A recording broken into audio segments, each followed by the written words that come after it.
So there's this massive war of words erupting in Pakistan. It's putting a hugely popular political leader against the country's powerful military establishment. And let me tell you, this is not just another political squabble. The language being used is completely unprecedented. The stakes are sky high, and the whole thing, it feels like it's following a very familiar and honestly a very troubling script. Everything just boiled over in this one pretty stunning press conference. The military's top spokesperson came out and said, quote, "We will be handling them with bare knuckles." Now, this wasn't some kind of veiled threat, no way. This was a direct, public, primetime declaration that we're entering a whole new, much more aggressive phase of this fight. And that really brings us to the central question of this whole explainer. You see, for years, Imran Khan was widely seen as the establishment's guy, their darling, as one analyst put it. So how on earth did we get here? How did the darling become the #1 target?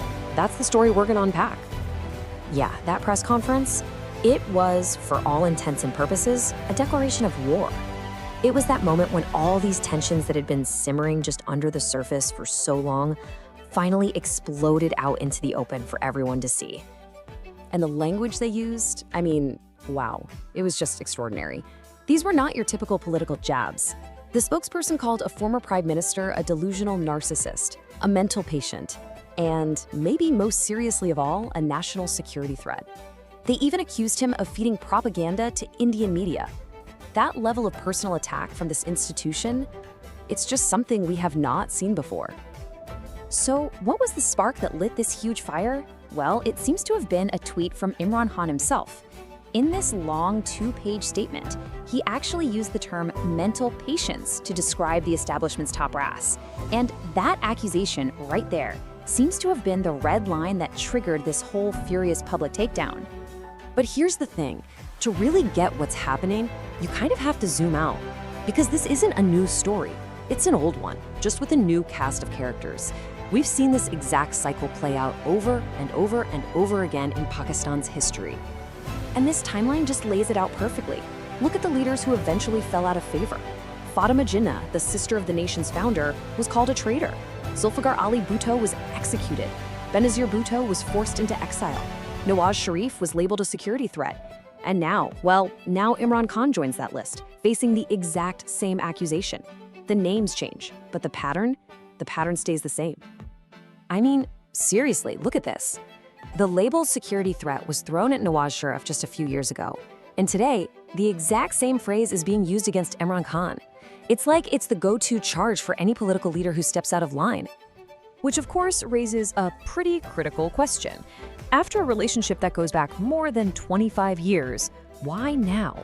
Why did it take a quarter of a century for them to suddenly decide that this man is a threat to the entire nation? It's puzzling. Okay, so what was the real fallout from this press conference? Who actually benefited from all this? The answer might actually surprise you. Believe it or not, the argument is that this press conference was a massive strategic win for Imran Khan. I know, it sounds totally counterintuitive, but here's how the thinking goes. Okay, so first, by making him the only topic of a major high-level press conference, they basically just blew up his relevance. Second, it handed his huge digital media army a gold mine of content, enough to keep his base fired up for at least a week. And third, and this is key, it dragged the establishment onto a political battlefield, a war of words, of narratives, which is exactly where Imran Khan loves to fight. But while all this high-stakes political theater is consuming the media, there's another really important question we have to ask. What was the actual impact of all this on the lives of everyday people? To explain this, we can use this really interesting concept from a media theorist named Neil Postman. It's called the information-action ratio, and the idea is super simple. We are absolutely flooded with information about crises and conflicts, but our ability to actually do anything about them is practically zero. And this huge gap between knowing and doing, well, it just makes us feel helpless, or we just become passive. We just watch the show. And that brings us to this number right here. The practical, real, tangible change in your day-to-day life, your job, your bills, your family's future, that resulted from this entire political fiasco?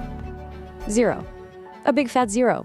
It's political entertainment, not something that actually changes your life. And you know, there's a really painful irony here. While these political opponents are just casually throwing around insults like mental patient, the World Health Organization estimates that 38% of Pakistanis, that's more than 1 in every 3 people, are genuinely struggling with mental health disorders. This political name-calling isn't just a distraction. It's honestly kind of insulting to a very real national crisis. All right, for this last section, let's bring the story full circle and talk about a pretty powerful theme: the karma of history. Check this out. Back in 2016, during another political controversy, Imran Khan himself tweeted, and I quote, "Nawaz Sharif has become a security threat to Pakistan." You see that? He was using the establishment's favorite line against his own political rival. And today, well, the exact same rhetoric is being turned right back on him. The institution he once praised is now using the very words he used to use. But this time, he's the target. The hunter has well and truly become the hunted. And you know what's wild? Some people saw this coming. Way back in 2017, a reply to one of Khan's tweets offered this basically prophetic warning: you will be treated with even more disdain if you ever grow a spine. I mean, that is a stunning prediction that just perfectly captures the irony of where he is today. Which leaves us with one final, kind of haunting question. If the characters keep changing, from Sharif to Khan, but the story, the accusations, and the outcomes all stay eerily the same, then who or what is actually writing the script?